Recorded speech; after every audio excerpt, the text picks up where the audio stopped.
is it against Planned Parenthood? Or are you against Planned Parenthood? That is my question. Absolutely. Planned Parenthood commits 350,000 abortions every year with our taxpayer dollars.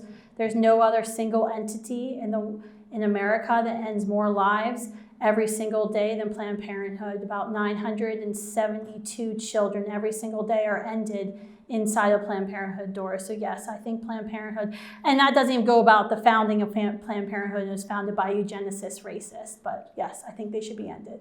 So what will you do to provide those other services that are given to low-income women and many other women that provide rape screenings, cervical cancer screenings, STI testing, STD testing, HIV testing, everything else that they provide? What will you do to enact a new kind of Planned Parenthood or something? Yeah, well, I want to give you some facts because it's really interesting you brought this up. Planned Parenthood just released a new annual report about 2 or 3 weeks ago, and they put out their annual report of all their services they provide. In the past 10 years, Planned Parenthood's breast exams were down 63.9%.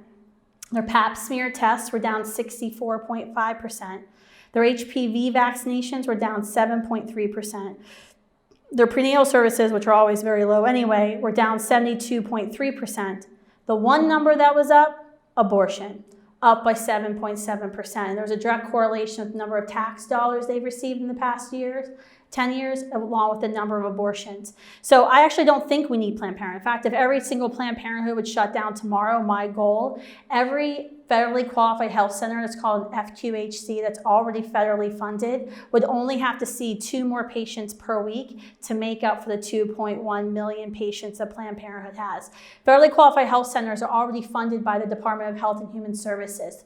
They serve more than 21 million men, women, children every year. They're in urban and rural neighborhoods, underserved neighborhoods. These are true nonprofit organizations. You can go to findahealthcenter.hrsa, hrsa.gov, put in your zip code, and it will populate all of the health centers. I actually go to a federally funded health center because I live in a rural neighborhood. And these are places you can go where you can get dental care, podiatry, psychological care, general practitioner care, and they're legally mandated. If you need a service that they can't provide, they have to help get you a referral to a place that can. And if you don't have transportation, they have to help secure you transportation to go there. So that's just with the federal dollars that we're already spending into federally qualified health centers. You never hear about them because they're not a $2 billion industry with one of the most powerful lobbying agencies in America. These are independent community clinics that are nonprofits, and they don't have a powerful lobbying voice out there.